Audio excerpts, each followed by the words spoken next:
The end of World War II began on June 6, 1944. That was the day American, British, and Canadian troops who had sailed across the English Channel from England invaded the continent of Europe. They attacked a 50-mile strip of the coast of Normandy in German-held France. It was the largest amphibious assault in the history of warfare.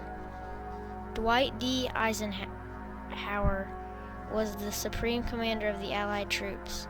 He was appointed by President Roosevelt to command Operation Overlord.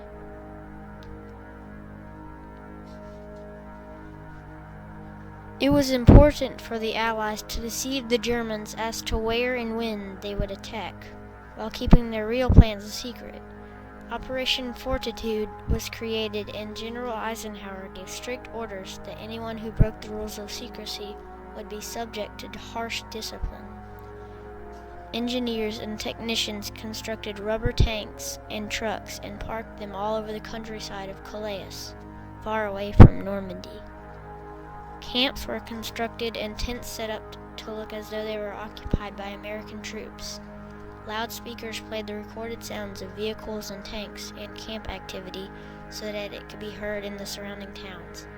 As a result of these deceptions, Hitler reinforced Norway and placed his best army around Calais. Admiral Sir Bertram Ramsay of the Royal Navy was in command of all naval operations for D-Day. He had developed a 1,200-page plan of operations. It controlled every activity for every ship for every hour of the days before, during, and after D-Day. This was called Operation Neptune. More than 5,000 ships from ports all around Great Britain put to sea during the week before D-Day. Landing ship tanks were huge landing craft that carried heavy tanks and guns. As each landing ship sailed into the shallow waters of the beaches at Normandy, the front of each ship would open up, ramps would drop, and the troops and heavy equipment would roll out onto the beaches.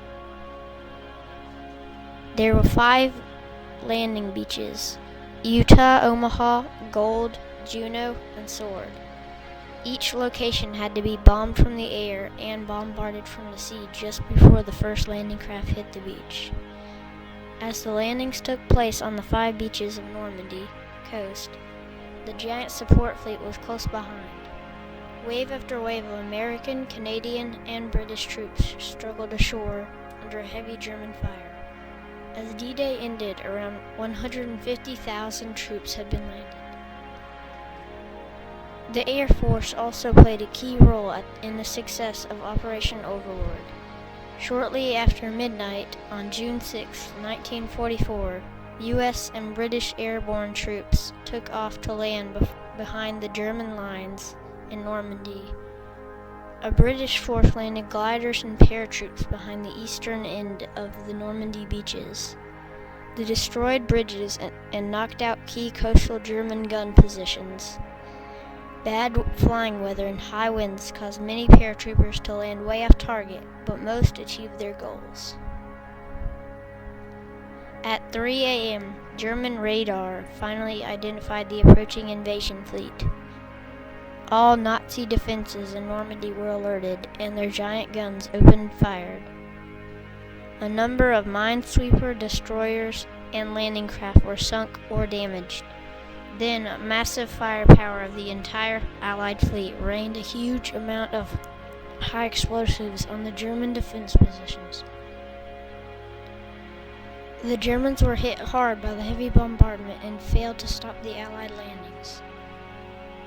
The invasion of the Normandy beaches began on 6:30 a.m. Due to the way the tides come ashore the Normandy coast, the attacks on the beaches could not be launched at the same time. First to land were the Americans at Utah and Omaha. Next were the British at Gold, then the Canadians at Juneau.